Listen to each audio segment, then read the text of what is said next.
Salam, selamat malam semuanya.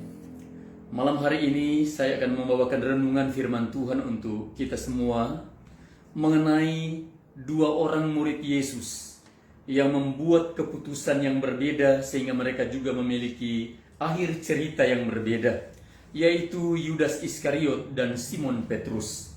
Kita semua mengetahui bahwa dua murid Yesus ini adalah murid yang dikasihi oleh Yesus, yang dipilih oleh Yesus sendiri. Karena kita tahu dalam Alkitab ada begitu banyak orang yang menjadi murid Yesus. Dan kemudian Yesus pernah mengutus 70 murid. Tapi juga Alkitab menceritakan Yesus juga memilih 12 murid yang dikhususkannya dan dipersiapkannya untuk memberitakan Injil di seluruh dunia sebelum ia mati disalibkan.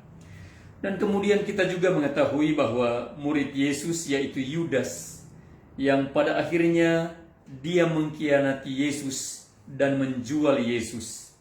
Sementara Simon Petrus dia menyangkal Yesus sebanyak 3 kali. Dan kita akan melihat cerita-cerita ini. Mengenai Yudas Iskariot yang mengkhianati Yesus dan menjual Yesus, itu tertulis dalam Matius pasal 26 ayat 14-16 yang berkata, "Kemudian pergilah seorang dari ke-12 murid itu yang bernama Yudas Iskariot kepada imam-imam kepala. Ia berkata, 'Apa yang hendak kamu berikan kepadaku supaya aku menyerahkan dia kepada kamu?' Mereka membayar 30 uang perak kepadanya. Dan mulai saat itu ia mencari kesempatan yang baik untuk menyerahkan Yesus." Ini adalah pengkhianatan yang dilakukan oleh Yudas, sekaligus tindakan dia untuk menjual Yesus. Dan Alkitab menerangkan dengan sangat jelas di sini mengenai apa yang dilakukan oleh Yudas. Kalau Injil Lukas 22 ayat 3-4 berkata, "Maka masuklah iblis ke dalam Yudas yang bernama Iskariot, seorang dari ke-12 murid itu. Lalu pergilah Yudas kepada imam-imam kepala dan kepala-kepala pengawal bait Allah dan berunding dengan mereka bagaimana ia dapat menyerahkan Yesus kepada mereka." Jadi dalam Injil Lukas ini lebih ditekankan lagi, iblis masuk ke dalam Yudas. Itulah yang mendorong Yudas Iskariot ini pergi kepada imam-imam kepala dan kepada kepala-kepala pengawal bait Allah dan berunding dengan mereka, dan mereka sepakat Yudas menjual Yesus dengan 30 keping perak. Dia mengkhianati Yesus pada waktu itu. Dan Alkitab sebenarnya menerangkan bahwa Yesus sudah memperingatkan Yudas, tapi karena iblis sudah masuk di dalam dia, maka dia tidak peduli lagi dengan peringatan yang disampaikan oleh Yesus. Sebagai orang-orang percaya, berhati-hatilah, karena Alkitab menerangkan iblis berjalan ke sana kemari seperti singa yang mengaum-ngaum dan mencari orang yang dapat ditelannya. Iblis tidak dapat menelan siapapun kalau kita tetap berjaga-jaga dan melawan dia dengan iman kita, karena iblis hanya menelan orang yang dapat ditelannya. Tapi kita percaya kalau Tuhan ada di dalam kita dan kita tetap meminta pertolongan dari Tuhan, berserah kepada Tuhan, iblis tidak dapat memangsa kita. Dan kita melihat lagi tentang Yudas. Apa yang kemudian terjadi dengan Yudas? Dalam Injil Matius 27 ayat 3-5 berkata, pada waktu Yudas yang menyerahkan dia melihat bahwa Yesus telah dijatuhi hukuman mati, menyesallah ia. Lalu ia mengembalikan uang yang 30 keping perak itu kepada imam-imam kepala dan tua-tua dan berkata, "Aku telah berdosa karena menyerahkan darah orang yang tak bersalah." Tetapi jawab mereka, "Apa urusan kami dengan itu? Itu urusanmu sendiri." Maka ia pun melemparkan uang perak itu ke dalam bait suci, lalu pergi dari situ dan menggantung diri. Alkitab mengatakan pada kita Yudas yang sudah mengkhianati Yesus dan menjual Yesus, akhirnya dia menyesal terhadap apa yang sudah dilakukannya. Tapi dalam penyesalan itu, dia bukan kembali memohon ampun pada Yesus. Dalam penyesalan itu, dia bukan menunggu dan menanti apa yang akan Yesus lakukan, tetapi dia pergi menggantung diri dan membunuh diri. Ini adalah satu tindakan yang merupakan tindakan bodoh yang diambil oleh Yudas. Satu keputusan kebodohan yang diambil oleh Yudas, di mana dia membunuh dirinya sendiri dengan cara menggantung diri. Orang yang menggantung diri dalam penyesalan itu tentu terpisah jauh dari Tuhan. Dan Alkitab mencatat tentang keberadaan Yudas, atau menerangkan bagaimana perihal matinya Yudas pada waktu itu, yang tertulis dalam Kisah Para Rasul pasal 1 ayat 18 dan 19 berkata, Yudas ini telah membeli sebidang tanah dengan upah kejahatannya, lalu ia jatuh tertelungkup dan perutnya terbelah sehingga semua isi perutnya tertumpah keluar. Hal itu diketahui oleh semua penduduk Yerusalem, sehingga tanah itu mereka sebut dalam bahasa mereka sendiri Hakal Dama, artinya tanah darah. Perihal matinya Yudas dicatat oleh Alkitab dengan sangat jelas, adalah dia menggantung diri, dan ceritanya waktu itu akhirnya dia terjatuh dari atas tempat dia menggantung diri, lalu perutnya pecah dan terbelah sehingga seluruh isi perutnya itu tertumpah keluar. Betapa tragisnya akhir cerita dari Yudas, seorang murid Yesus yang dipercaya oleh Yesus untuk mengelola keuangan dari seluruh murid-muridnya. Dia adalah orang kepercayaan dari Yesus waktu itu dan juga murid-murid yang lain. Tapi tindakan yang diambilnya pada waktu ia menjual Yesus itu adalah satu tindakan kebodohan. Kemudian ia mengkhianati Yesus. Lalu akhir dari ceritanya, dia membunuh dirinya dengan cara menggantung diri. Dia mengakhiri hidupnya sendiri di dalam penyesalannya. Sebenarnya Yudas sempat menyesal. Uang itu dia lemparkan kembali ke dalam bait suci menurut firman Tuhan, karena dia sangat menyesal. Tetapi penyesalan yang diakhiri dengan membunuh diri sendiri, dengan menggantung diri, itu adalah penyesalan yang hanya membawa kepada kebinasaan. Seandainya Yudas tidak membunuh dirinya sendiri, barangkali dia masih mendapatkan kesempatan untuk menerima pengampunan dari Yesus. Tapi karena dia sudah membunuh dirinya sendiri dalam penyesalan, maka dia mati di dalam dosa. Dia terpisah dari Tuhan, dan cerita hidupnya sangat-sangat menyedihkan. Lalu kemudian kita melihat orang yang kedua yang saya mau sampaikan pada kita, yaitu Simon Petrus. Simon Petrus adalah orang yang 3 kali menyangkal Yesus. Dalam Markus atau Matius maksud saya, dalam Matius pasal 26 ayat 69, di situ diceritakan sampai ayat yang ke-75. Sementara itu Petrus duduk di luar halaman. Maka datanglah seorang hamba perempuan kepadanya, katanya, "Engkau juga selalu bersama-sama dengan Yesus orang Galilea itu." Tetapi ia menyangkalnya di depan semua orang, katanya, "Aku tidak tahu apa yang kau maksud." Ketika ia pergi ke pintu gerbang, seorang hamba lain melihat dia dan berkata kepada orang-orang yang ada di situ, "Orang ini bersama-sama dengan Yesus orang Nazaret itu." Dan ia menyangkalnya pula dengan bersumpah, "Aku tidak kenal orang itu." Tidak lama kemudian orang-orang yang ada di situ datang kepada Petrus dan berkata, "Pasti engkau juga salah seorang dari mereka, itu nyata dari bahasamu." Maka mulailah Petrus mengutuk dan bersumpah, "Aku tidak kenal orang itu." Dan pada saat itu berkokoklah ayam. Maka teringatlah Petrus akan apa yang dikatakan Yesus kepadanya, "Sebelum ayam berkokok, engkau telah menyangkal aku 3 kali." Lalu ia pergi keluar dan menangis dengan sedihnya. Ini yang dilakukan oleh Petrus pada waktu itu. Dia menyangkal Yesus sebanyak 3 kali.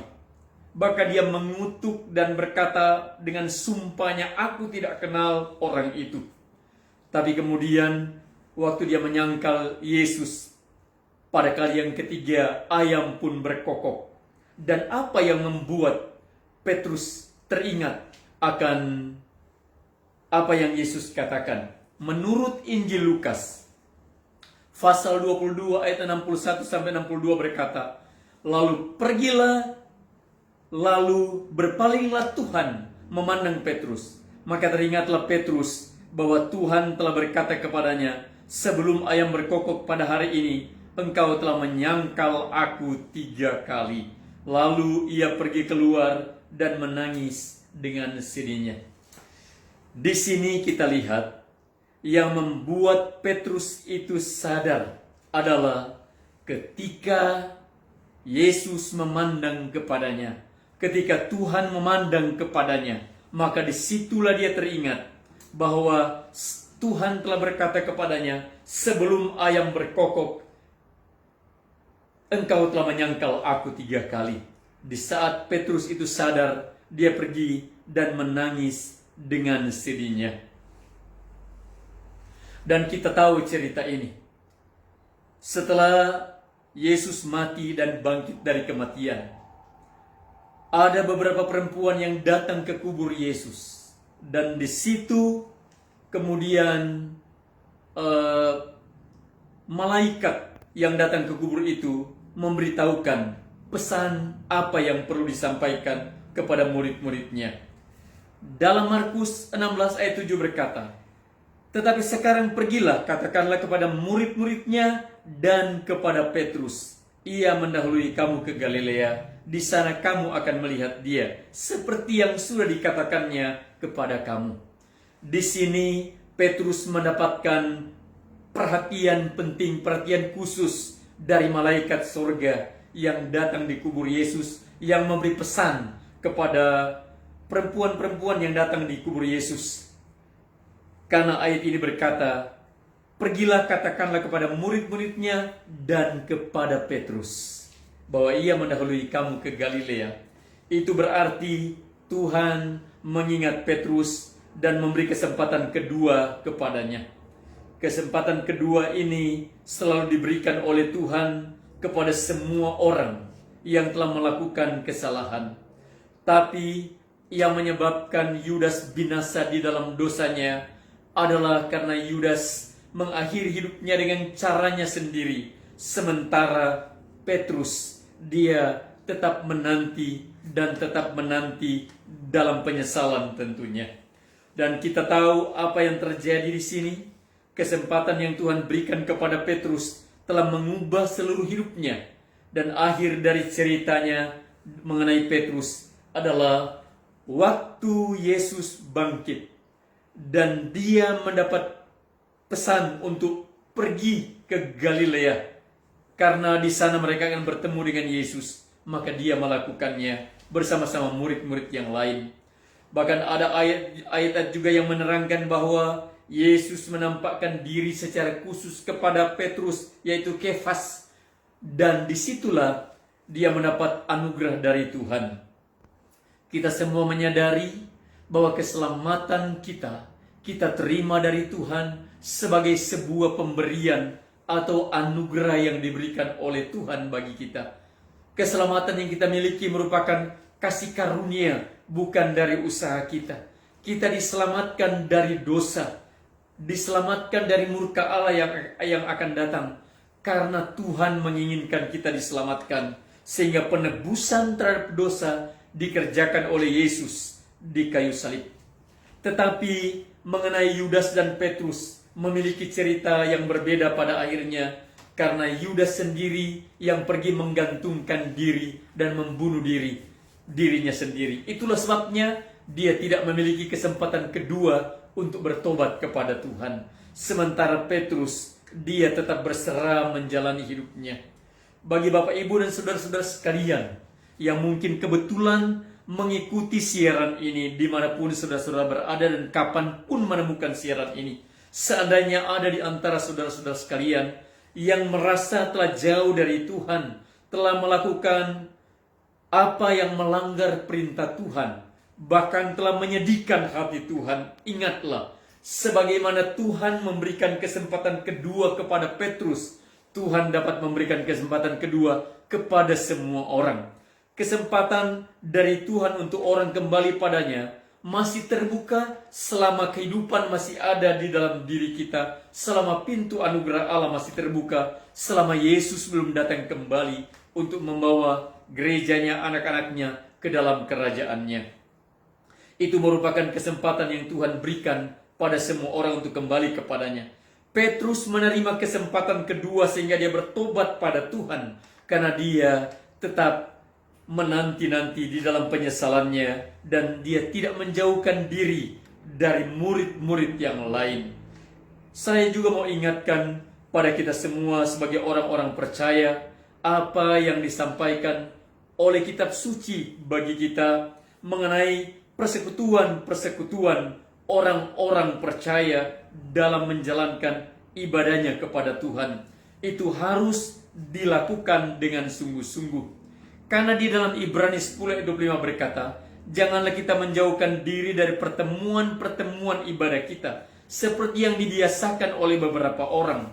Tetapi marilah kita saling menasehati, dan semakin giat melakukannya menjelang hari Tuhan yang mendekat. Karena Petrus selalu berada dengan rasul-rasul yang lain dalam menghadapi penyesalan yang dialaminya, yang dirasakannya, tentunya murid-murid yang lain pergi dan menguatkan dia. Orang-orang yang menyendiri tanpa persekutuan dengan orang percaya yang lain rentan sekali untuk masuk dalam kesalahan, bahkan mungkin dalam kecelakaan yang tragis. Tetapi orang-orang yang saling menguatkan satu sama lain, itu adalah orang-orang yang membangun imannya bersama orang lain, akan saling menasehati, saling mengingatkan, saling koreksi, saling peduli satu sama lain. Maka di situ punya peluang yang besar untuk dapat keluar dari masalah-masalah yang berat yang sedang mungkin kita hadapi. Itulah sebabnya marilah kita bersekutu dengan sesama yang lain, karena itu dapat menjadi jalan keluar dan kesempatan bagi kita untuk tetap bertumbuh dan membenahi semua kesalahan dan pelanggaran yang mungkin kita sudah lakukan, atau bisa mencegah kita dari melakukan pelanggaran-pelanggaran yang dapat saja kita lakukan jika kita jauh dari Tuhan. Dari sini juga kita bisa mendapatkan pelajaran. Kesempatan sebenarnya diberikan oleh Tuhan secara merata kepada semua orang, tetapi keputusan yang dibuat oleh setiap orang itulah dalam merespon kesempatan yang diberikan oleh Tuhan, itulah yang berbeda, yang merupakan peluang atau kehancuran dari orang yang merespon. Yudas memberikan respon yang salah, akhirnya dia mati dan binasa dalam dosanya. Sementara Alkitab menerangkan di sini Petrus yang tetap pergi bersama-sama dengan murid-murid yang lain, akhirnya dia menerima anugerah dari Tuhan dan dia akhirnya dipulihkan kembali oleh Tuhan. Apa yang menerangkan Petrus dipulihkan kembali dan dipakai oleh Tuhan? Sebab Alkitab mencatat pada hari Pentakosta, jelas sekali yang dikatakan oleh firman Tuhan. Petrus ada bersama-sama dengan rasul-rasul yang menerima baptisan Roh Kudus pada waktu itu, yang menerima pencurahan Roh Kudus pada Pentakosta, pada hari Pentakosta Perjanjian Baru, pada waktu mereka berada di sebuah loteng di Yerusalem. Dan setelah Petrus dipenuhi dengan Roh Kudus, Alkitab mencatat di sini, maka Petrus dan semua rasul-rasul yang lain itu dipakai oleh Tuhan untuk memberitakan Injil pada orang-orang yang ada di sana pada waktu itu. Karena di dalam Kisah Para Rasul pasal 1, pasal 2 maksudnya, ayat ayat yang ke-11 di sini. Saya mau baca untuk kita dari ayat 1. Ketika tiba hari Pentakosta, semua orang percaya berkumpul di satu tempat. Tentunya mereka kemudian dipenuhi dengan Roh Kudus.